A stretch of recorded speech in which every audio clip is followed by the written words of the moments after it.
Bien, pues empezamos el capítulo número 5 de Somos Creadores con Rodrigo González Barrios, más que integrante de la Comisión de la Verdad, ciudadano, persona, Nayarita y del Cora, San Blas. Rodrigo, bienvenido. Soy del Cora del municipio de San Blas, Nayarit, a mucho orgullo. ¿Cómo está? Bien, estamos bien, sobrellevando las cosas, pero estamos muy bien. En el tema personal estoy bien, me siento bien de salud. El tema, las cosas que tienen que ver con mis trabajos, fuera de los asuntos de la comisión, están bien también, están muy bien también, entonces me siento muy bien. Que fíjese que, pues este tema de la Comisión de la Verdad, que todos lo han de saber, y quienes no, pues ahí googleenlo, porque realmente es un tema que han venido llevando por más de, ¿qué? ¿7 años? Casi 8 años en abril, Ajá. en este abril serían 8 años, que fue cuando interpusimos la primera denuncia por probable enriquecimiento ilícito contra Roberto Sandoval Castañeda. Ok, y que bueno, la idea de invitar a Rodrigo, pues más allá de conocer la historia de cómo surgió la Comisión de la Verdad, del tema de Roberto Sandoval, que se sabe, Carlos Aldate, el del Poder Judicial, El del Poder Judicial, ¿cómo se Pedro llama? Antonio Enrique Enrique Soto, Soto. más allá de esos temas que ya se saben y que siguen y van a seguir, evidentemente, me interesa, Rodrigo, saber cómo ha llevado este proceso de manera personal, porque para nadie es secreto también que a raíz de la detención o la captura de Roberto, Carlos Aldate, usted tuvo 2 atentados contra su vida, se dice y así se sabe, y más allá de lo que se sabe en las noticias, creo que muy pocos saben cómo es la vida de Rodrigo a raíz de eso, que ha cambiado, que hace como 2 años usted hizo un posteo muy fuerte, yo lo vi fuerte, muy sentido, que su casa, más que su casa, era una prisión, ¿no? ¿Algo así? Sí, hice un comentario, ¿por qué? Porque efectivamente estos personajes, muchos de ellos, cayeron a la cárcel, fueron detenidos por la Fiscalía del Estado, por las denuncias que nosotros interpusimos, fueron detenidos en 2018, sí, en 2018, Y a partir de la detención, no fue en 2019 fueron La detención de detenidos. Roberto No, la detención de Carlos Alberto Saldate Saldate. Castillón, octubre, y la detención de Pedro Antonio Enrique Soto fue diciembre ¿Del también mismo año? de 2019, y había orden de aprehensión contra Roberto Sandoval Castañeda. Entonces, en aquel momento, fundamentalmente cuando se dio el asunto de los intentos de asesinato, un 12 de diciembre, el primero de 2019, que iba yo con mi hija, y luego entrando el año en 2020, el día 13 de enero, precisamente de 2020, que ese fue, yo ya no me di cuenta, solamente sentí algo caliente en mi cuello, y pues sí, volteo y resulta que alcancé a ver la pistola o el arma con el que me dispararon. Me dicen que fue de 9 milímetros. Yo recibí en esta parte del cuello, creo que medio centímetro más, y ya no estuviéramos platicando En aquí. un mes tuvo 2 atentados. En un mes, sí, fue el 12 de ¿Ese diciembre. cómo fue el primero? El 12 de diciembre, fue un domingo en la noche. Fui a recoger a mi hija a la casa de una amiga, no señaló el lugar, y cuando se subió al carro ella, pues yo también me subí al carro, y en cuanto apenas me metí a la calle, que era una calle amplia, empedrada, en esa colonia, se me atravesó un carro que yo creo que era entre tinto y rojo, Okay. pues era en la noche, y se bajó, lo he comentado, se bajó una persona que mi hija dijo, papá está armado cuando se baja, era un tipo alto, y estaba el asiento vacío de ese copiloto atrás, y por el otro lado el chofer y uno que estaba en el asiento de atrás. O sea, el asiento del copiloto atrás iba vacío, por donde se bajó esta persona. Entonces mi hija lo ve y dice, papá está armado. Yo no le contesté porque estaba observándolo a él y a los otros dos, al chofer, al que iba manejando, que se bajó también. Se bajaron prácticamente los tres al mismo tiempo. Pero los otros dos pues tuvieron que darle la vuelta al carro. El coche, sí. Este no, este se baja y va directamente. Y cuando se baja, él llevaba un pasamontañas, yo no lo vi, pero cuando hace esto y se pierde la vista en un momento, en ese momento yo le metí el carro. Mi carro era un carro híbrido, modelo 2012 de la Honda. Alcancé a ponerle el botón de gasolina cuando lo vi. Esos carros se paran. Sí. Esos carros, cuando tú frenas... Se pausa el motor, se pone... paran. Ajá. Sí, se pone una especie de pausa para no gastar gasolina. Y entonces, afrené y le apreté el botón de gasolina. Y cuando él se baja el pasamontañas, en ese momento le aviento el carro. Yo no lo estrellé en el carro porque iba mi hija, pero yo siempre pensé que eso me pudiera pasar.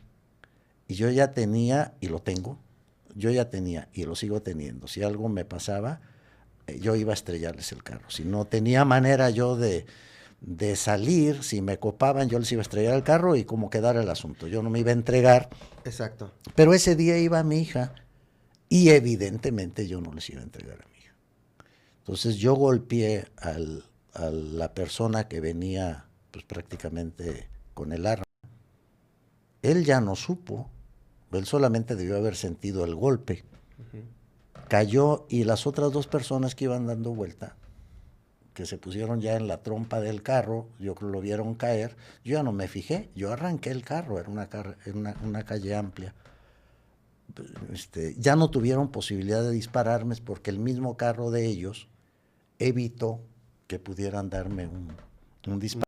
Y además pues, cayó la otra persona. No fue un golpe fuerte, fue como una especie de empujón. Porque si yo lo hubiera impactado y lo hubiera aplastado con el carro que ellos tenían, yo ahí hubiera quedado. Y mi hija también, y yo lo he comentado, no les iba a dejar. Entonces, ese fue el primer asunto, el primer intento de asesinato. Que ahí, Rodrigo, déjame interrumpirle un poco. Lo de usted fue mera reacción en ese momento, en ese primer evento, aunque usted ya esperaba un posible. Yo ya esperaba un posible. Por el tema en el que sí, estaba. Sí. Ellos pensaron, esta persona que me iba a atacar, pensó seguramente que yo me había panicado y que el carro se había apagado. Pues no fue así. Eso me ayudó enormemente. Y además son carros pesados. En aquel momento el Honda híbrido pues tenía unas baterías enormes, modelo 2012. Y luego ya con gasolina responden muy fuerte. Entonces el arrancón fue muy fuerte, ¿no? En ese momento. Y obviamente qué bueno que yo ya había reflexionado de que me pudiera pasar eso. Entonces no me agarró como de extraño, la verdad. Sí que fuera con mi hija. Claro. Sí que fuera con mi hija, ¿no? Pero no me agarró de extraño, ¿no?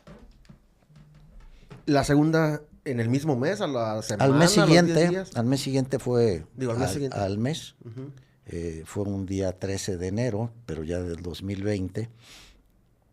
Y esa vez, pues me fueron siguiendo, ¿no? Yo creo que salí de la casa y seguramente me fueron siguiendo varios. Llegué a Bonaterra para dejar a mi hija en la escuela, en la preparatoria. Y cuando la dejé, salí de Bonaterra y agarré todo el libramiento para ir a la cafetería, a Chilindrón. Chilindrón. Sí, ahí por la León y la calle Allende. Iban dos policías municipales conmigo. Adelante, yo iba en la parte de atrás del chofer. Ahí iba yo, atrás del chofer.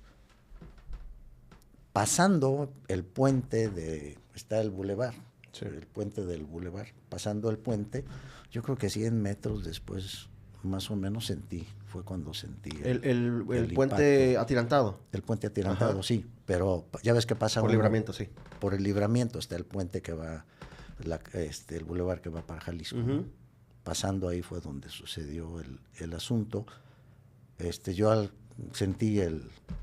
sentí caliente el cuello volteé y vi el arma, me agaché, el que iba manejando mi carro hizo lo mismo, ambos, de manera instintiva para cubrirse, y entonces rafaguearon el carro más o menos por el costado, buscando impactar. Uh-huh.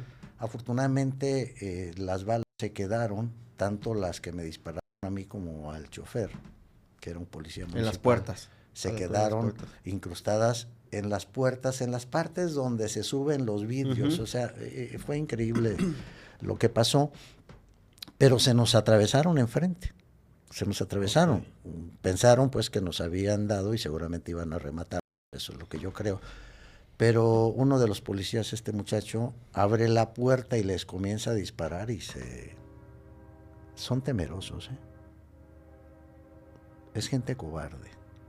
Es gente que tiene miedo también a morir porque salieron en estampida. Yo no sé si haya sido el único carro o si haya habido otro carro. Después de ahí, pues ya me llevaron al Seguro Social, a la Clínica 1. Ahí me atendieron, ahí el doctor me dijo que afortunadamente había sido solamente un rozón. Después me llevaron a la Clínica San Rafael. Sí. Y ahí en la Clínica San Rafael yo creo que intentaron matarme de nueva cuenta, porque ahí apareció una persona que supuestamente era un periodista de un noticiero importante de aquí del estado. No lo era. Pero afortunadamente la Guardia Nacional fue a hacer guardia. Okay. Si no, yo creo que ahí pudieron haber hecho un tercer intento. En su primer atentado, Rodrigo, ¿usted contaba con seguridad, con escoltas, con protección? En el primer atentado no. Estaba Francisco Javier Castellón, que es mi amigo, que lo conocí desde la universidad, que somos amigos desde la universidad. Expresidente, sí. Expresidente municipal. Él cuando vio todo lo que estábamos haciendo en la comisión, me dijo: oye, Rodrigo, estás corriendo mucho riesgo, te voy a apoyar. Y él puso 2 policías, un día uno y al día siguiente otro policía.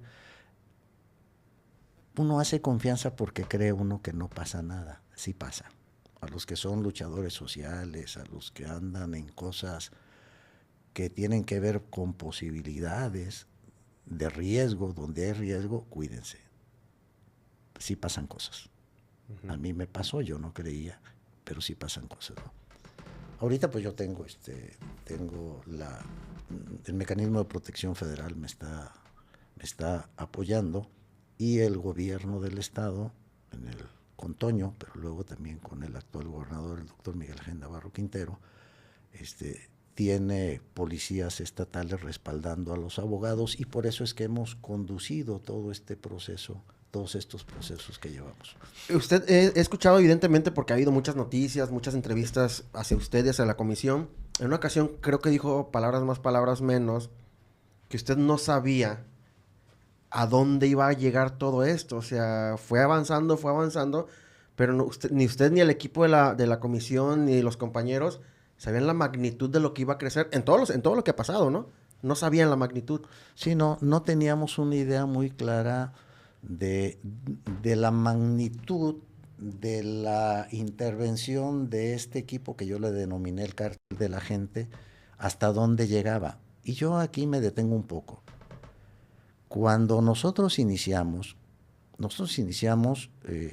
de hecho desde el 2016, no en 2017, yo era diputado federal, y tuvimos un primer encontronazo porque ya Beitia y algunas personas habían detenido a un ejidatario para quererle quitar sus tierras. Ahí es donde yo conocí a los abogados, porque me pidieron respaldo. Fui yo a la penal y me acuerdo que le querían quitar las tierras al señor, y la esposa del señor le dijo: no, ni madres, no te vas a dejar. Aquí no firmes nada.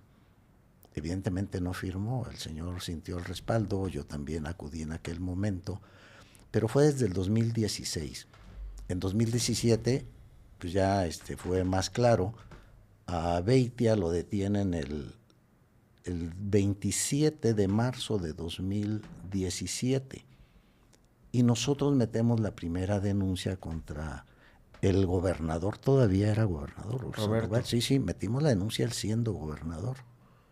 Y después de eso, cuando sale, pues mucha gente se animó a hacer denuncias. Ahí es donde abrimos, hicimos aquella reunión en la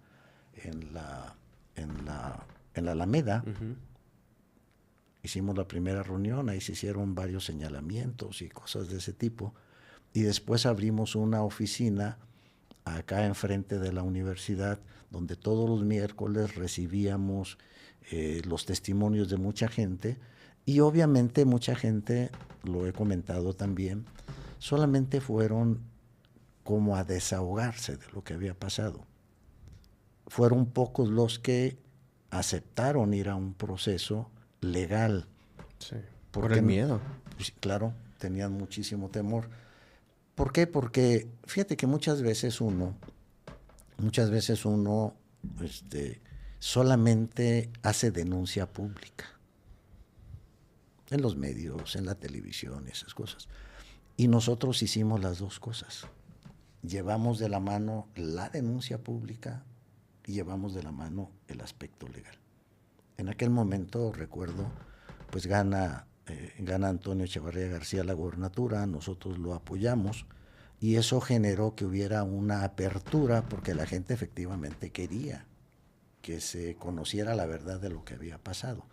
Hubo una apertura y en el gobierno de Toño fue cuando se hicieron los primeros aseguramientos, los aseguramientos del Rancho El Sueño, el aseguramiento de donde está Fundación Ríe, que había ahí unas caballerizas, y obviamente el rancho de la Cantera, donde yo conté, porque yo entré ahí después entré y había, no recuerdo si 67 o 69 caballerizas de primer mundo.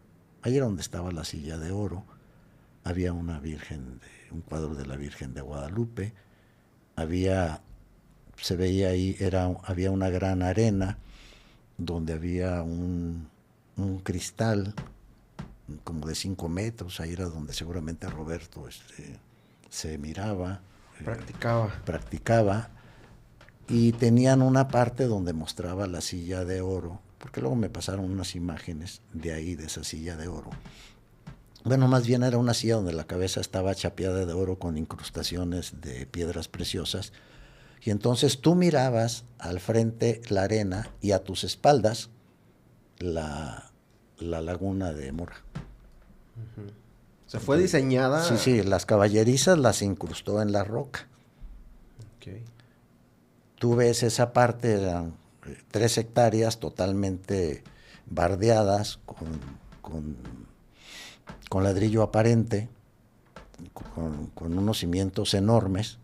La entrada era una puerta negra, pero una vez que abrías esa puerta negra, ya estaban, a mano izquierda, estaba ahí un módulo de vigilancia y tenían perros ahí, y luego ya estaba una puerta muy bien hecha de rancho, ¿no? Es una puerta de madera muy bien hecha. Pasabas esa puerta y a mano derecha no veías nada, pero era donde estaban las caballerizas abajo.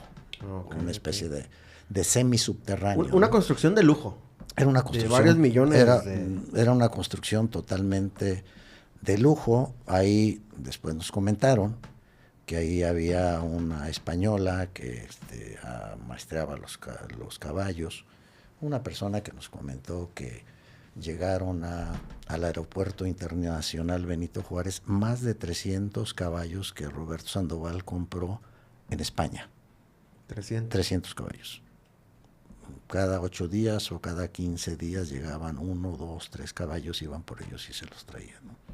Se los traían algunos al Rancho El Sueño o a otros lugares, ¿no? Entonces, todo esto pasó ahí y cuando se vino la situación precisamente de que cuando detuvieron a estas personas que estamos comentando, pues prácticamente cayó todo.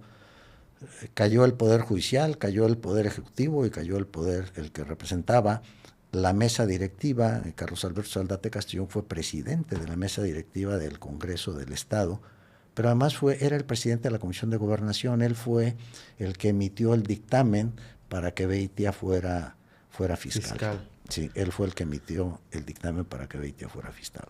Entonces no sabíamos exactamente, no teníamos una idea de lo que pisábamos. Y un tema que yo también quiero señalar muy claro, nosotros fuimos solamente por los políticos mañosos. Nosotros nunca nos metimos a ver si nos quedábamos con un ladrillo, con un caballo, con un alambre de las organizaciones que les llaman del crimen organizado. Jamás tocamos esa parte. Sí nos hicieron planteamientos algunos ciudadanos, allá hay esto, aquello, a ver, Claro. paren ahí ese tema. Nosotros no nos vamos a meter. Nosotros vamos a ir por los políticos que metieron a la cárcel a los ciudadanos, que les quitaron propiedades. No vamos a ir más allá de eso. Creo que esa parte se entendió, porque si bien es cierto, yo creo y estoy convencido, que cuando intentaron matarme las 2 ocasiones, pues pidieron permiso a los responsables. Esos políticos, porque yo estoy claro que fueron ellos, pidieron permiso para que pudieran asesinar. Algo pasó, no pudieron hacerlo en las 2 ocasiones y ahí se paró el asunto. Como que le dijeron, a ver, ahí está pues. El grupo que intentó asesinarme no logró en la primera vez, tampoco lo logró en la segunda ocasión, y como la segunda ya se hizo un escándalo mayúsculo a nivel nacional, sí. Y como luego ya intervino el Mecanismo de Protección Federal, la Fiscalía General de la República, el Alto Comisionado de la ONU, organizaciones internacionales, como que dijeron ya les dimos chance, ya se chingaron. Rodrigo, ¿cómo vive una persona, en este caso Rodrigo González Barrios, después de 2 atentados, después de saber que te estás metiendo, y digo, no es meterse, es simplemente hacer las denuncias con el poder que fue con Roberto Sandoval cuando aún era gobernador, Congreso del Estado, Poder Judicial, intereses económicos, pero aparte posibilidad en aquel momento de encarcelarlos? ¿Cómo vive Rodrigo después de casi 8 años? Bueno, yo comenté en algún momento que en el momento en que ellos cayeron a la cárcel, tanto Carlos Alberto Saldate Castellón como Pedro Antonio, en ese momento yo también caí a la cárcel porque se vino luego después los intentos de asesinato, inmediatamente gente del Mecanismo de Protección Federal llegaron conmigo, 4 personas al día, era un grupo de 4 personas, luego descansaban y otras 4 personas. Y entonces, pues yo prácticamente estaba encarcelado. Escoltas, las 8 personas escoltas. Escoltas. Y luego, pues yo prácticamente, se vino además la pandemia, pero fue antes, yo tuve que cerrar el Chilindrón porque como yo era objetivo, yo tenía 17 trabajadores, pero como yo era un objetivo, pues yo no iba a hacer que corrieran el riesgo otras personas que pudieran ir a desayunar, a comer o a cenar ahí, que iba mucha gente, siempre tenía lleno, yo atendía personalmente el lugar, me gusta mucho el tema del café y el restaurante, yo lo atendía, y entonces tuve que cerrarlo para no exponer a personas. Dije, no, una de esas van a llegar y van a hacer una barrida y van a morir personas inocentes, entonces yo lo tuve que cerrar. Y en la casa, pues yo tengo una casa que es de interés social, de 7 metros por 20 metros. ¿Y qué es lo que hago? En esa casa, por ejemplo, yo a veces, unas 3, 4 veces a la semana, cuando estoy ahí, camino, doy 67 pasos, es la vuelta que doy. ¿Dentro de su casa? Dentro de mi casa. Los tengo contaditos. A veces camino 1 hora, a veces 1 hora y media, 2 horas. He caminado hasta 3 horas. Eso me ayuda mucho a tirar el estrés. A veces pongo música, a veces me tomo un tequila caminando, pero eso es parte de lo que hago. ¿Qué hago también? Eso lo sigo haciendo prácticamente cuando estoy ahí en la casa, porque salgo. Lo hago de manera permanente cuando estoy en la casa. Luego también que hice, me acuerdo que en un momento muy crítico, yo he acudido con los psicólogos, yo he acudido con los psicólogos. Si alguien tiene un problema, le recomiendo que vayan con los psicólogos. Es muy bueno. El cerebro también sufre afectaciones muy fuertes y es bueno atención. y necesita atención. Yo sí les recomiendo que puedan ir con un psicólogo y hasta con un psiquiatra. Entonces, yo recuerdo que duré como unos 7 meses ahí. Limpié toda mi habitación, la dejé limpia, entonces con barro de mi pueblo, puse barro y con barro también comencé a escribir. A mí me gusta escribir. Comencé a escribir algunos axiomas, alguna prosa poética y todo ese tipo de cosas. Duré como 7 meses. Eso me ayudó enormemente también. También me ayudó enormemente a ver otro panorama. A veces me pongo a leer también. Y luego, pues, cuando salgo a mi pueblo, nunca digo cuando salgo, a veces saco cosas de 15 días atrás o 20 días atrás, pues allá es todavía mucho mejor, porque allá hago, sí, mucha actividad física, ¿no? Macheteo, planto plantas, camino, etcétera, ¿no? Entonces, la verdad sí vivo en una especie de cárcel. Yo no voy a eventos masivos. ¿Por qué? Porque tengo claro que soy objetivo y expongo.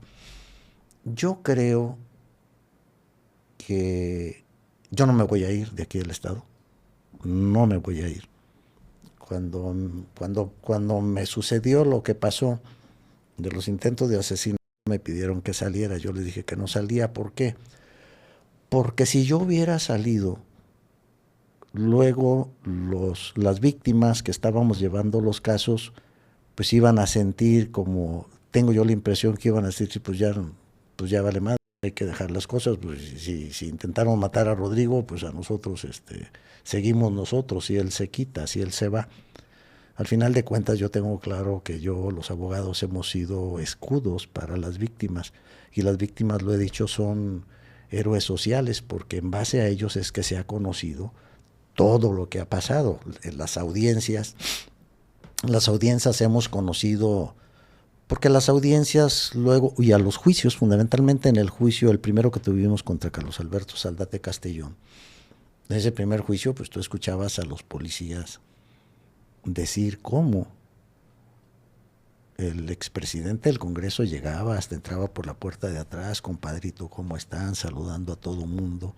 O sea, tenía derecho de picaporte. En fiscalía. En fiscalía, sí. Totalmente en fiscalía. En una ocasión, lo voy a decir, después de que detuvieron a Carlos Alberto Saldate Castellón, el fiscal me dijo como a los 3 días, Rodrigo, ¿a quién detuvimos?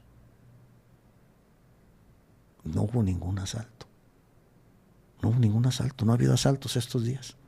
Dije, bueno, pues detuviste ni más ni menos a quien un funcionario de la Embajada de Estados Unidos, porque yo me he reunido con personal de la Embajada de Estados Unidos, dijo que Carlos Alberto Saldate Castellón era un operador criminal territorial, cuando yo le expliqué que él tenía taxis, combis, transporte, porque en los transportes de Carlos Alberto Saldate, ahí tenía personas, seguramente gente de un grupo muy selecto, que asaltaban, seguramente que secuestraban personas y muchas cosas más.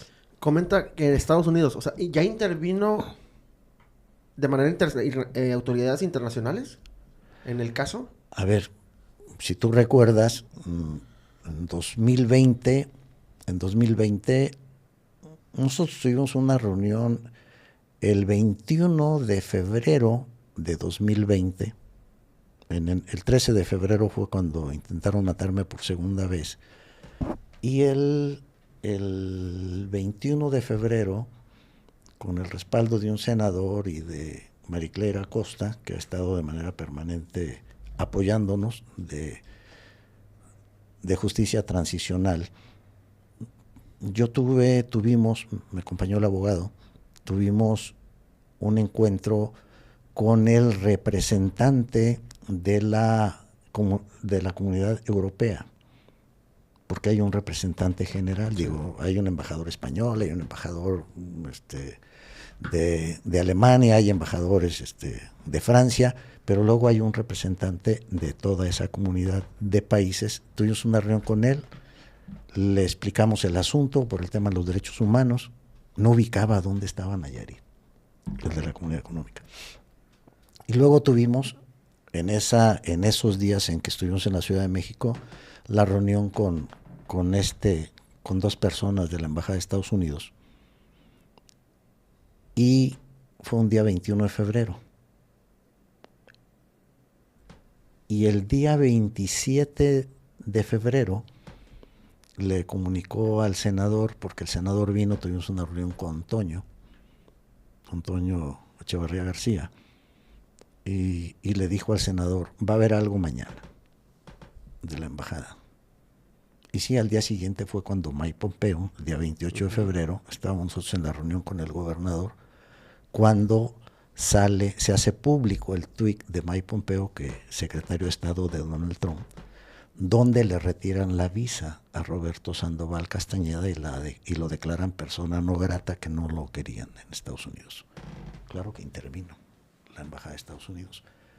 Después nosotros tuvimos una reunión también con la segunda del embajador en ese mismo año, era una mujer ella, incluso sacaron un tuit de manera pública reconociendo a la Comisión de la Verdad como una organización necesaria para la democracia del país, para el tema de la corrupción. ¿Por qué? Porque se dieron cuenta de todos los trabajos que nosotros habíamos hecho y todo lo que estábamos pasando. Era como un mensaje para decir, pues ya sabemos que los quisieron matar, pero pues, ayudaron. Al haber un reconocimiento, seguramente reconocían que nosotros estábamos prácticamente con todas las denuncias que hacíamos y los juicios que llevábamos junto con la Fiscalía, claro, pues seguramente reconocían el trabajo que estábamos haciendo, que también les ayudaba a ellos para que estos políticos, mafiosos, sí, no siguieran mandando droga para Estados Unidos. Yo he seguido manteniendo comunicación con la Embajada de Estados Unidos. Yo he seguido manteniendo hasta la fecha comunicación con ellos. Me hablan, yo no los busco, ellos son los que me hablan y platico con ellos. O sea que, pues de qué manera ubicaron a Nayarit en el mapa, ¿no? En Estados Unidos. Y toda esta relación, Rodrigo, de las organizaciones internacionales, gobierno de Estados Unidos, pues ha ayudado a la comisión, ha ayudado a todos ustedes los que están en este tema de la búsqueda de la justicia, pues es una manera también de protección directa o indirecta, ¿no? A ver, mientras más se visibiliza el caso nuestro, más protección hay. Exacto. Hay más riesgos, pero también hay más protección. Mira, yo quiero comentar, aprovechando esta plática, quiero comentar lo siguiente, porque luego hay personas que dicen, Rodrigo, pero Toñito Toño Echeverría García, el doctor Miguel Ángel Navarro Quintero, pues las fiscalías y todo este tipo de cosas que no cumplen, que esto y aquello. Yo siempre pongo mi caso como ejemplo, les digo, a ver, miren, el Estado de Derecho, ahí está, las leyes ahí están, pero si la sociedad no busca, no empuja, no actúa, lo he dicho, es como en el amor, tienes que perseguirlo, tienes que fomentarlo, tienes que cultivarlo, cuidarlo, si no, no funciona, o sea, no hay, pues, ahí está la persona que puede ser tu pareja, pero si no cultivas, si no cuidas, si no la tratas, no si no hay respeto, no funciona. Igual el Estado de Derecho. En el Estado de Derecho, pues tienes que ir, tienes que acudir. Y nosotros hemos llevado con la Fiscalía, con Petronilo, porque él es el que ha estado ahí en la Fiscalía, pues desde el gobierno de Toño, a hoy también, y con los 2 gobernadores. Yo me reuní con Toño Echeverría García por estas cosas. Me respaldó. Hubo un momento ahí de una crisis que se resolvió con la intervención de la Secretaría de Gobernación, del Alto Comisionado de la ONU, de la propia subsecretaria, de la propia subfiscal de Derechos Humanos, Sara Irene, de la Fiscalía General de la República. Afortunadamente este tema se resolvió, le dimos la vuelta a la página en una situación que había pasado y seguimos adelante y estamos hasta ahorita. Y hoy con este gobierno igual, el fiscal es el mismo, es Petronilo, el gobernador es diferente, yo me he reunido con él en 2 ocasiones por estos temas y ha habido respaldo. Entonces, porque hay gente que luego me dice, Rodrigo, el gobernador esto y aquello, le dije, a ver, pues miren, yo hablo por lo que yo estoy haciendo. Claro. Y los hechos, y lo quiero decir, los hechos son muy claros. El caso específico que nosotros más hemos llevado, el de Carlos Alberto Saldate Castellón, hay una sentencia en primera instancia y hay una sentencia en segunda instancia por 35 años.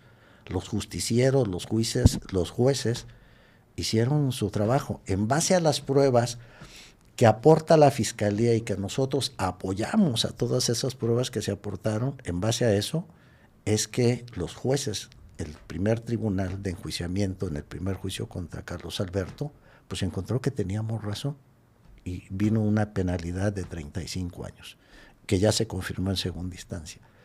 Y ahora, en noviembre de este año que acaba de pasar, en el segundo secuestro, pues los jueces encontraron que efectivamente las documentales públicas, las pruebas, los testigos, tiempo, modo, lugar y circunstancia, que eso dicen los abogados, sí, coinciden.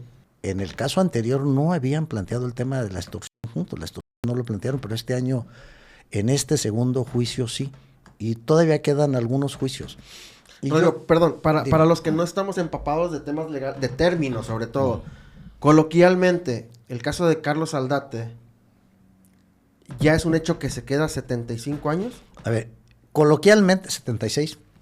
35 primero y 76. La piedra angular del nuevo sistema penal acusatorio es el juicio en primera instancia. Okay. En uno duramos un mes y en otro, este segundo, casi 2 meses. Entonces, si esa piedra angular va muy sólida, va muy consistente, donde los jueces dan respuesta en términos legales a las observaciones, a los agravios que señala, en este caso, la defensa de Carlos Alberto Saldate Castellón, es muy difícil tumbar ya una sentencia. Okay. Es muy difícil tomar una sentencia. Yo estoy convencido que va a quedar en firme la sentencia de los 35 años, falta una tercera instancia, y la sentencia también de los 76 años de este segundo. Nos falta un juicio todavía en contra de Carlos Alberto. Probablemente se alcance a salir en este año ese segundo juicio, probablemente a fines de año, y si no, pues será hasta principios del año entrante. Carlos Alberto Saldate Castellón puede tener una sentencia aproximada de los 200 años. ¿Por qué es tan relevante el asunto del juicio contra Carlos Alberto Saldate Castellón? Primero, porque se conoce la verdad, porque todo lo que se dice ahí es público. Digo, aunque este segundo juicio fue privado, pues una vez que ya está la sentencia, se hace público. Se puede hacer público. Nosotros tenemos todas las grabaciones del primer juicio y del segundo juicio, lo que han dicho, lo que han señalado las víctimas, lo que ha señalado la abogada victimal, lo que han señalado los ministerios públicos y obviamente, pues, en este caso, la defensa, ¿no?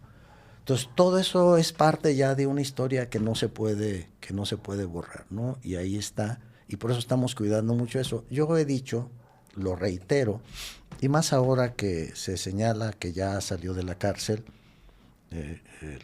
Edgar Beitia, y que la gente tiene mucho miedo, me lo han comentado. ¿Por qué? Pues porque muchos sufrieron desapariciones de sus familiares, que además él ya lo dijo, ¿no? Yo ya maté más de 10, o sea, al menos 11, yo ya torturé a más de 30, al menos 31, y luego ya se había declarado narcotraficante. O sea, él se declaró narcotraficante, es decir, que traficó droga. No solamente protegió algunos cárteles, no, traficó droga. O sea, es narcotraficante, es asesino, torturador, y aquí lo tenemos como coautor de secuestro agravado en 2 casos. ¿Cuál sería la penalidad que pudiera tener si es que hay una extradición dentro de 5 años, dependiendo de cómo haya quedado ya la situación de su sentencia, porque tenía que estar 5 años bajo vigilancia del Departamento de Justicia una vez que saliera de la cárcel. Si eso se diera y hay una solicitud de extradición que ya se hizo por parte de la Fiscalía Local a la Fiscalía General de la República, él tendría que venir a la cárcel directamente a afrontar al menos ya ahorita 2 juicios. ¿Cuánta penalidad le alcanzaría en el primer juicio donde a Carlos Alberto Saldate Castellón son 35 años? La más alta porque él tenía policía bajo su mando, es decir, 70 años, no 35, sino 70 años. Y en el segundo caso, la más alta penalidad son 100 años y además sería reincidencia. Entonces, entre ambas penalidades, en estos 2 casos, él llevaría una sentencia de 170 años, es lo que creo. Por eso es que yo digo que él no va a venir. Yo estoy convencido que el acuerdo que tiene el exfiscal Edgar Beitia con los fiscales de Estados Unidos, con el Departamento de Justicia, es precisamente que no sea extraditado. Eso es lo que iba, que es muy probable que eso haya, pues no pedido, porque a lo mejor no está en condiciones de pedir. No sé, sí lo pide. Pues sí, pues si es un testigo colaborador, dijo yo colaboro, pero pues bueno, sí. Pues y claro para sí. aceptarle, Rodrigo, lo que no ha de ver ofrecido en información, ¿no? A ver, de hecho, él ya... Porque, a ver, perdón, todos criticamos al gobierno de Estados Unidos, que dicen, ¿cómo es posible, si se confesó todo esto que usted ya comentó, cómo es posible que lo dejen libre? Pero después de todo eso que se confesó, si te dejan libres, porque lo que diste es muchísimo mayor de lo que hiciste, ¿no? Bueno, ya señaló ahí incluso a Felipe Calderón, señaló a Ney Manuel González Sánchez por todos los temas que tenían que ver con grupos de cárteles de la droga. Entonces seguramente dio muchísima información. Por eso es que él es un testigo protegido allá en Estados Unidos y va a ser cuidado, y yo estoy convencido, ¿no? Yo le digo a los ciudadanos nayaritas, es de sentido común, de lógica, que él se va a quedar en Estados Unidos. Oye, Rodrigo, y ya, bueno, en el caso de Rodrigo persona, nos comentabas que escribes y demás. ¿Qué es lo que escribe Rodrigo? ¿Qué lee? ¿Qué toma? En esta cárcel que viene siendo, que qué loco, ¿no? Que tu hogar sea realmente una cárcel por casi 8 años, porque en realidad no puedes ya salir como antes lo hacías libremente por el riesgo que corres. Pero ya dentro de tu vida personal, que nos puedas compartir qué es lo que te gusta hacer. Sabemos que te encanta la naturaleza. Fíjate que más por el riesgo que corro, cuido más el asunto de no ir a algunos eventos por el riesgo que yo implicaría que corran otras personas. Porque yo tengo claro que soy un objetivo. ¿Tú crees que Carlos Alberto Saldate Castellón esté contento por los 111 años de cárcel que ya tiene de sentencia y que yo estoy seguro se van a seguir confirmando, y que tiene además recursos? Toda la familia de Carlos Alberto Saldate Castellón tienen combis, transportes y todo. De hecho, ahí era por eso era el operador criminal territorial más importante de Beitia. Sigue teniendo, desde la cárcel. Yo he visto algunos comentarios, me los han mostrado, sigue dando instrucciones al grupo aquel que eran de los taxis amarillos y que hoy ya no son los taxis amarillos, sino que son otro tipo de taxis. Sigue teniendo control y sigue teniendo recursos. Entonces yo tengo claro que yo soy un objetivo de Carlos Alberto Saldate Castellón. El día 7, creo que fue el día 7 de diciembre de 2019, a Carlos Alberto lo detuvieron en octubre de 2019, y el 7 de diciembre de 2019 detuvieron a Pedro Antonio Enrique Soto. El fraude, que hoy se está conociendo mucho más, sí. El fraude de Infonavit, aquí en el estado de Nayarit, debe haber sido como de 5,000 millones de pesos. Y hay personajes, este tema sí no lo voy a comentar, de lo que me dijo en una ocasión el fiscal Petronilo, pero hay personajes criminales en todo ese tipo de fraude. Entonces, yo tengo claro que entre las personas que pudieron haber dado la indicación, que se pusieron de acuerdo para asesinarme, pues uno de ellos es Carlos Alberto, el otro tiene que ver con el tema de Infonavit, Pedro Antonio Enrique Soto fue la cabeza principal. Y el otro tiene que ver con Roberto, donde hay una denuncia muy puntual 8 días antes de salir de la cárcel, que esa comisión del odio, pues los abogados y las víctimas y todo, pues casi nos dijo, nomás que salga y ahí nos vemos, como saliendo el recreo y ahí nos vamos a ver, ¿no? Y entonces, pues yo qué hago, lo que te comentaba, en el caso ahí de la casa, pues ya son las actividades que hago, y cuando, ¿qué me gusta? A mis 66 años, tengo 66 años, pues yo tengo los achaques de los 66 años, digo yo, ¿no? Tengo el achaque del café, del buen café, tengo el achaque del vino tinto y el achaque del tequila. Afortunadamente no tengo problemas de salud, estoy bien, digo, uno nunca sabe, ¿no? Pero estoy bien, me he hecho análisis y todo, y estoy bien de salud. Entonces esos son mis achaques a la edad de 66 años, que ya es una edad pues más o menos importante. Y luego efectivamente me gusta escribir prosa poética, algunos axiomas, y bueno, ya pude incluso todo mi cuarto llenarlo de esa poesía. Y estoy conservando un lugar allá en el Cora. Yo nací allá. Tengo un espacio donde hay 3 nacimientos de agua, y estoy plantando higueras, y estoy plantando plantas de plátano, y estoy plantando ya algunos aguacates, porque tengo la idea de ahí en esa hectárea, es una hectárea en esa zona donde hay muchas serpientes, hay búhos, hay aguilillas, llegan ahí, llegan los halcones. Sí. Estoy haciéndolo, no es un sueño, estoy haciéndolo hasta donde tenga vida. Voy a hacer como una especie de gran mercado ahí, donde haya plátanos para que los animales coman. El plátano es una de las frutas que las aves, los tejones, las ardillas más consumen. El aguacate también, estoy plantando aguacates. El aguacate es los tejones, las ardillas, las aves. Y estoy dejando ahí algunas palmas de coco, que ya casi no hay muchas ahí. Hay como unas 7 grandes, enormes palmas de coco, del coco de aceite sea amarillo, que les encantan a los pericos loros. Llegan cada año los pericos loros ahí a comer, y pues yo las estoy cuidando, pero además ya va una camada más de palmas de coco, de otro tipo de árboles a los cuales les gusta mucho al pájaro carpintero. El pájaro carpintero, que ahí hay un pájaro muy bonito, de ese pájaro muy elegante, ¿no? Todo negro, con la cresta roja. Sí. Hay pájaro carpintero ese, y le gusta mucho la palma de coco y hacer los agujeros ahí en la palma de coco. Es como una especie de Infonavit, porque luego le encanta hacer huecos, y al rato ahí están adentro los pericos, o hay otro tipo de aves. Sí, construye para otros. Construye para otros, sí. Ese sí hace una gran labor social, y le gusta un árbol que se llama el árbol de chachalaco también, que estoy plantando, porque ya vi que ese árbol también le encanta al pájaro carpintero. Entonces, él es el que le hace los nidos a todas las aves que hay ahí. Entonces, yo estoy muy emocionado con esa parte, la estoy cuidando mucho. Son como 5 pulgadas de agua. Yo no la utilizo porque va tierras abajo. Esa agua la utilizan personas de ahí del rancho para regar yaca, pero también de Tecuitata y de Santa Cruz.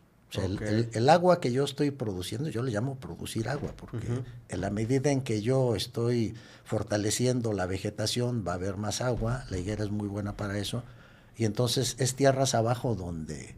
Es un ciclo. Donde se benefician, así es. Y el tema de la conservación, Rodrigo, evidentemente no es de ahorita, pues porque usted viene de San Blas del Cora, pero hablemos de Dignifica tus Espacios, que fue un proyecto social del cual fui orgullosamente parte, que fueron varios años, 4 o 5 años, en el que nos dedicamos a la recuperación del espacio público, e incluso a intervenir espacios de gobierno municipal, como el caso del Boulevard Bellavista, que no se me olvida que cuando se construyó ese proyecto, creo que era para 6 carriles, y bajo para 8. ¿Para 8? Sí, para 8, ahorita es de 6, y bajo la presión ciudadana, social, y de Dignifica tus Espacios, les quitamos 2, porque el camellón que estaba en medio estaba proyectado, pero muy chiquito, y sin árboles. Y gracias a la ciudadanía y a Dignifica tus Espacios, ahorita está arbolado ese espacio. Sí, ese es un espacio que efectivamente, yo era secretario del ayuntamiento precisamente, y yo le comenté a Polo, no tiene caso hacer un gran bulevar como el de Tepic, Jalisco, que no tiene árboles, no tiene nada, y es una plancha de cemento y de calor. Decía, vamos viendo la manera. Los compañeros, Chaquín, por ejemplo, y otros compañeros más, presionaban mucho para que fuera solamente 2 carriles. La presidencia quería 8, finalmente quedó en un tema de 6 carriles con un camellón en medio enorme, enorme, y bueno, está muy bonito. Efectivamente fuimos a plantar muchos árboles, casi la mayoría están ahí. Después los ayuntamientos posteriores pues han también contribuido, y más la sociedad, y yo creo que va a ser una zona muy arbolada esa parte. Recuerdo muy bien que yo era secretario del ayuntamiento, y los sábados todo el equipo que estaba ahí conmigo en la secretaría y más personas nos íbamos a recoger basura desde la salida de la carretera de Tepic, del Aguacate, hasta la Hierba. Sí. Recuerdo que recogimos 17 tiraderos de basura. Una vez incluso, recuerdo muy bien, están unas imágenes ahí, donde el basurero más grande, enorme, y después me acuerdo que una vez que lo limpiamos completito, hasta hicimos un desayuno ahí, ¿no? Cuidamos mucho el Zanjón Espaguán, que luego pues ya vi que hubo problemas, yo ya no pude acompañarlos hace algunos meses. Ahí Chaquín anduvo, como siempre, Chaquín, al cual le tengo un gran estima, hizo su esfuerzo. Luego también lo que era la calle Allende, hasta la México, siempre la estuvimos cuidando. Cada 15 días más o menos íbamos a cuidarlas, iba Gina, Memo Cifuentes, varios. Sí. Hanna, el doctor Ricardo, tú, muchas personas íbamos a cuidar esa calle, y mira qué bonita calle está. Sí. Ahí hay un árbol que plantó mi hija, es un árbol de cuastecomate, que está en puro enfrente de donde Sergio Miramontes. Sí. Tiene ahí está el árbol de cuastecomate que mi hija plantó. Ahí te la encargo, Sergio, ¿no? Ese árbol está muy hermoso, por cierto. Y sí, o sea, a mí me gustó mucho hacer ese tipo de actividad, y entonces ahorita pues ya lo hago de manera personal. Alguien puede pensar que para qué se cultivan árboles o para qué acrecientas la vegetación en un lugar de selva mediana como allá en mi pueblo, pero no, sí se necesita. Donde sea se necesita. Sí, incluso en el tema de la recuperación de zanjones, pues en un inicio nosotros lo hacíamos, pues por mera actividad, por recreación, por ejercicio incluso, pero conforme fuimos avanzando y conociendo, empezábamos a ver que había intereses particulares, gente que se querían adueñar de esos espacios, que rellenaban, y pues poco a poco obviamente vas creciendo y vas conociendo, nosotros que éramos nuevos en el ambiente social político, y te das cuenta del gran problema que existe en la ciudadanía de apropiación ilegal de espacios. Y cuando te enfrentas a un grupo ciudadano, pues es cuando viene el encontronazo, y es cuando incluso hay riesgos, ¿no? Pero a final de cuentas salimos avantes de ahí. Sí, se salió avante, y bueno, pues ahora siguen los que vienen, ¿no? Así es. Después de que ganamos el primer juicio contra Carlos Alberto Celdate Castellón, muchas personas me hablaron, oiga, mi caso, oiga, está, y yo les dije, a ver, espérense poquito, nosotros solamente vamos a sacar los casos que llevamos, porque yo no voy a durar toda la vida. Yo siempre he creído que hay etapas, y tú terminas una etapa y ya se terminó. Cuando yo salí de la Escuela de Agricultura, yo fui dirigente en la Escuela de Agricultura en el 77, 78. Y después, el 79, después me fui a trabajar a Puebla, y cuando regresamos en diciembre, unos compañeros me decían, Rodrigo, hay que ir a la escuela, los jóvenes no saben cómo organizarse. ¿Y para qué? ¿Cómo para qué vamos nosotros? Ya terminamos, es una etapa que ya no.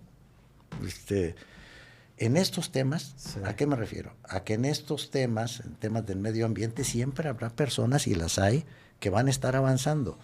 En estos temas, por ejemplo, de la justicia, por supuesto que va a haber personas que van a agarrar muchas cosas. No, o sea, a ver, uno cubre etapas, uno está en etapas, y uno no tiene por qué, yo al menos soy de esa idea, O sea, yo no quiero ser eterno en este tipo de cuestiones. Cerramos las cosas y le cerramos y punto. Es una etapa que tuvimos y se acabó, si es que la alcanzo a cerrar, porque yo también tengo claro que soy un objetivo. Y tengo claro que nunca voy a dejar de ser un objetivo. Beitty es un objetivo. Para mí es un objetivo de justicia. Para quienes perdieron sus hijos, las madres de los desaparecidos, Beitty es un objetivo, pero por justicia. Sí. Pero Beitty es un objetivo también por gente que asesina, que además él lo declaró, del crimen organizado. Sí, sobre todo eso que comentas, Rodrigo, qué decirle que ya sabemos muchos en el tema de entrarle, a lo mejor no entrarle como Rodrigo González Barrios, porque pues evidentemente es complicado, es difícil, se necesita trayectoria, se necesita recursos, se necesita apoyo social, pero desde el dar un like, hablando de redes sociales, desde el compartir, que usted hace mucho, compartir los casos de personas desaparecidas, sí. Ya con eso estás aportando tú como sociedad, ¿no? Y hay una frase que alguien dijo hace unos días, que no es una frase que haya descubierto: todo está bien hasta que no te pasa a ti. Mientras no nos pasa a nosotros, criticamos, nos hacemos idea de por qué contra él sí, contra él no, pero hasta que no nos pasa a nosotros, ahí sí necesitamos ayuda y empezamos a buscarle por todos lados, ¿no? No hay que esperar a que nos pase. Claro que no. No, hay que experimentar en cabeza ajena y entonces hay que meterse a apoyar. Mira, las redes sociales sirven mucho para eso. Apoyan mucho en eso. Cuando se viraliza una situación, parece que no, pero cuando se viraliza una situación, las mismas personas que cometen el ilícito, que tienen secuestrada a una persona, hay una presión social fuerte y sale. Sí. Sale. No la asesinan, no la terminan, entonces sale. Yo creo que debiéramos como sociedad, al menos en esa parte, hacer que se visibilice la situación de una persona desaparecida, de una niña, de un joven, sea mujer o sea hombre, y yo creo que hay que viralizar ese tipo de cosas porque ayuda mucho. Exactamente. Ayuda mucho. Cuando eso se hace, hay personas que a lo mejor no sienten, pero cuando tú compartes, porque es precisamente compartir, cuando tú compartes que una persona, que la hija de una persona desapareció y tú lo compartes, esa persona que no tiene a su hijo en ese momento, le das calor. Sí. Le das ánimo, por supuesto. Sí, no está solo. Claro. Ajá. O sea, la evidencia es que no está sola. Entonces eso ayuda enormemente a esta persona que en ese momento ya no vive. Yo lo quiero decir muy claro. Cuando desaparecen a un hijo o a una hija o a un familiar, el papá, la mamá ya no viven. Ya no viven. Imagínate nada más personas que tienen 7, 8, 9, 10 años que desaparecieron a sus hijos, no viven. Yo he platicado con muchos de ellas, y he compartido eso. Antes, en la comisión, por ejemplo, no se querían meter en esos temas porque decían, Rodrigo, es que es meternos directamente con gente, nos pueden pasar cosas, ¿no? Yo los entendía y entonces no nos metimos. Yo sí, personalmente, sí publicaba cuando desaparecían personas, pero de manera general la comisión no lo hacía. Pero hubo un momento en que las propias víctimas y personas de la comisión comenzaron a decir, bueno, pues es que nadie tiene derecho a desaparecer a alguien, a quitarle la vida a alguien, y cuando desaparece a alguien, le quitas la vida a toda la familia. Ya no viven, la verdad, ya no viven. Y entonces comenzaron a decir, no, pues sí, hay que darle para adelante. Incluso te comento esto porque yo recuerdo muy bien, ahí a la casa llegaron 2 ministerios públicos federales en 2019, 2 ministerios públicos federales con policías federales, a decirme, oiga, venimos con usted porque nos dijo un dirigente de un colectivo de desaparecidos que usted tiene información, mucha información que nos puede ayudar por el tema de 39 personas desaparecidas y una alerta de la ONU. Y entonces yo le dije, mire, la comisión no se metió a los temas de desaparecidos. Le expliqué por qué, esto que te estoy comentando. Porque era un tabú Y entonces dije, sí saben ellos cómo operaba Beitia, porque ellos lo secuestraron, pagaron con dinero en efectivo, con casas, con terrenos, y por eso no murieron. Pero sí saben que llegaban en camionetas blancas, encapuchados, esto, aquello, que los llevaban a la fiscalía, que ahí Beitia los golpeaba, que los torturaba, todo ese tipo de cosas. Y me acuerdo que me dijo el Ministerio Público, eran dos, pero el que llevaba, digamos, la voz cantante, échenos una mano, con unos 3 que nos digan cómo era el operativo, pues porque las personas desaparecidas están desaparecidas, no nos pueden decir evidentemente qué pasó, los familiares sí pues llegaron, pero estas personas que fueron secuestradas por Beitia saben muy bien cuál era el modus operandi. Claro. Y al día siguiente, eso fue un día 15 de diciembre de 2019, me parece, y al día siguiente, o 2019, y al día siguiente fuimos a la delegación de la Fiscalía General de la República, no 3, 16 personas. Yo hablé con las víctimas, platiqué con los abogados, estuvieron de acuerdo y todos fuimos. Ahí se rompió el paradigma de decir, pues ya no hay que hablar por los desaparecidos, porque qué tal, porque ellos me decían, Rodrigo, es que si reparten droga y eso, le dije, a ver, pero nadie tiene derecho a matarlos, ni a desaparecerlos. Y ese tema se fue avanzando.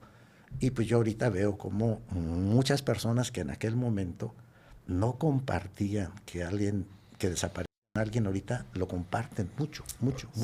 El miedo se ha, pues a lo mejor no ha desaparecido, pero ha reducido, ¿no? Entre la sociedad a estos temas, a difundir. Sí, y eso ha ayudado mucho a los familiares de desaparecidos, porque antes, en aquel momento yo lo veía muy bien, no desaparecía solamente a lo mejor aquella persona que en tierra vendía droga. Es que no solamente desaparecer. Si en ese momento, por ejemplo, había un cambio de control de otro grupo que entraba, agarraban al que estaba vendiendo droga, agarraban al que compraba droga, y si con el que compraba droga iba un amigo, más, agarraban a los 3. Y a los 3 les pegaban, a los 3 los desaparecían. Sí. Entonces, yo siempre dije, a ver, es que no es posible. Nadie puede tomarse una atribución de secuestrar y levantar gente y desaparecerlos. Y que Rodrigo, y digo, incluso pasó en todo el país, que tampoco está bien, que antes decían, ay, es que andaba dentro del tema, se lo merecía, entre comillas. El tema es que últimamente y los últimos años ya se enfocaban también en gente que ni en cuenta, nada más porque traías, el caso de Beitia, traías un carro que le gustaba, tenías una propiedad, eras una persona sana, pero si le gustaba algo que tú tenías, vámonos, era como se dice coloquialmente, agarraban parejo. Lo que más daña es precisamente la corrupción desde el gobierno. Y a ese gobierno de Roberto Sandoval,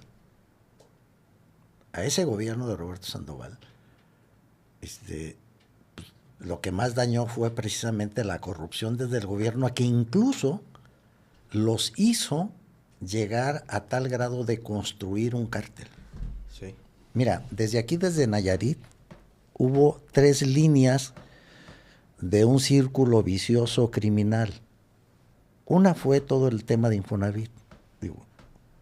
Más de 25,000 personas en el caso que nosotros vimos y que señalamos la casa en Compostela, donde le notificaron a una persona, Giovanni se llamaba esa persona, y esta persona dijo, sí, aquí yo les notifico a 25,000 personas. A los 5 días, pues evidentemente no los conocía, no le notifica a nadie, el juez dice, se declaran en rebeldía y le dice al notario de la demarcación 3 de San Blas, están en rebeldía y hacer las escrituras. En aquel momento ese notario hizo más de 11,000 escrituras, probablemente haya hecho más. Pero esa fue una línea de este grupo macrocriminal que le quitaron la vivienda a más de 65,000 trabajadores desde Nayarit en muchas partes del país. La otra línea macrocriminal, pues digo, Roberto Sandoval iba hasta a las cabalgatas del Bronco. Se manejaba incluso que Beitia pudiera ser fiscal con el Bronco. Fue la relación tan grande ahí que incluso cuando detienen a Beitia, el Bronco dijo, pues ojalá y que salga, si es mi amigo, ojalá y que pueda Sí. demostrar su inocencia. Declaró en su favor, vaya. O a lo mejor no quería que Beitia ya dijera que él había recibido algún dinero desde Nayarit. ¿Dónde detuvieron a Roberto Sandoval? En Nuevo León. ¿En Exactamente. Monterrey? No, en un municipio de Nuevo León. Creo que fue Linares. Sí. Ahí lo ¿Qué hacía detuvieron. allá? Exactamente. Esa fue una segunda línea macrocriminal desde Nayarit, de ese círculo vicioso. La tercera fue el asunto del ganado. Si te acuerdas. Coahuila. No, Chihuahua. Ah, Chihuahua, perdón. Con Duarte. Ajá. Si te acuerdas, hasta el gobernador dijo, bueno, sí, es que aquí hay muchas hierbas y pues sí, mi hermano recibió ganado. Aquí hay Esa agua. fue otra línea macrocriminal. Y la que más les pegó al gobierno de Estados Unidos fue precisamente la droga. Sí. Porque mandaban drogas desde aquí, y el operador principal, el que bajaba a los pueblos y a las comunidades, era como diputado y como dirigente en el PRI, era precisamente Carlos Alberto Y Saldate líder social, Castellón. era líder. Sí, sí, claro. Sí. Y luego además él hacia arriba, con el gobernador, con el fiscal. Entonces, él era el que bajaba y subía, era el principal operador, el que dijo el fiscal, ¿a quién detuvimos? No hubo robos.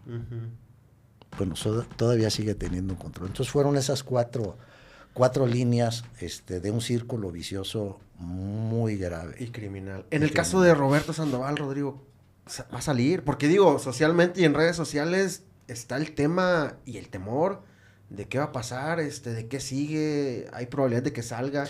Su experiencia. Hay probabilidades de que salga, sí, claro. ¿Por qué? Porque la Fiscalía General de la República, desafortunadamente, no lo ha podido vincular, ya lo intentó por delincuencia organizada. Y no lo pudo vincular, el juez rechazó. Entonces, sé que hay una investigación también por delito de desaparición forzada y están presionando mucho las familias de desaparecidos, porque Roberto era el gobernador y él era el jefe. A donde llegaba el dinero, ahí está el jefe. Y Roberto Sandoval, cuando hicimos cuentas de los recursos que pudo haber tenido desde que fue funcionario menor hasta gobernador, fueron 17 millones de pesos, incluidos aguinaldos y todo. Y solamente Fundación RIE vale más de 100 millones de pesos.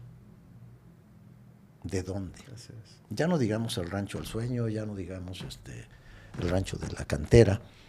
Entonces, es evidente algo, no sé, a veces la justicia es así, pero un juez federal determinó que no. La investigación de de delincuencia organizada y desaparición forzada contra Roberto Sandoval sigue, porque si no lo pudieron vincular, eso no quita que se pueda seguir investigando y fortalecer esa denuncia. Claro. Entonces, yo no sé qué vaya a pasar.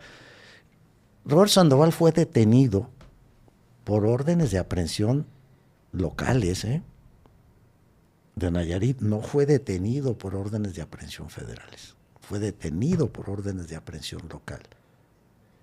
Yo siempre diré, y bueno, ya lo dije cuando iniciamos este programa, que el Estado de Derecho ahí está, pero está escrito. Si no se pone uno a buscar la manera de que eso se dé, no se da. Y bueno, algo tuvimos nosotros como Comisión de la Verdad, como ciudadanos, que mucha gente nos respaldó, que la autoridad, el Ministerio Público, el hoy tan cuestionado y atacado fiscal, pues en los casos nuestros, ahí están. Cayeron a la cárcel, todos estos funcionarios están en la cárcel por solicitudes de órdenes de aprehensión local.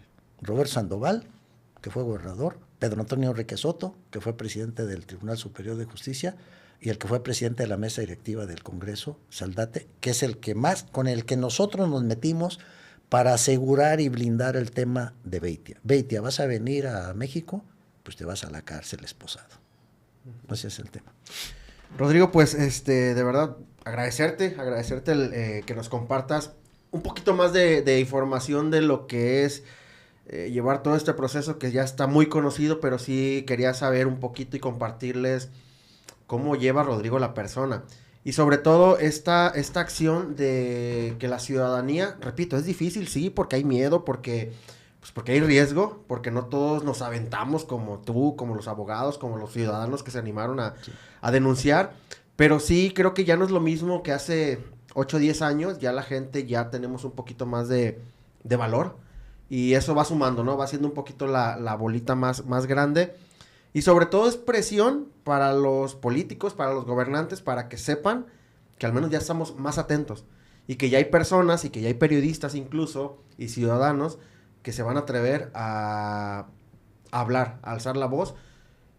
Yo incluso comentaba la vez pasada con las madres buscadoras, las familias buscadoras de desaparecidos, que incluso algunos ya lo hacen, sí, obviamente por su hijo o su hija, pero incluso lo hacen por un tema de que ya no desaparezca nadie más.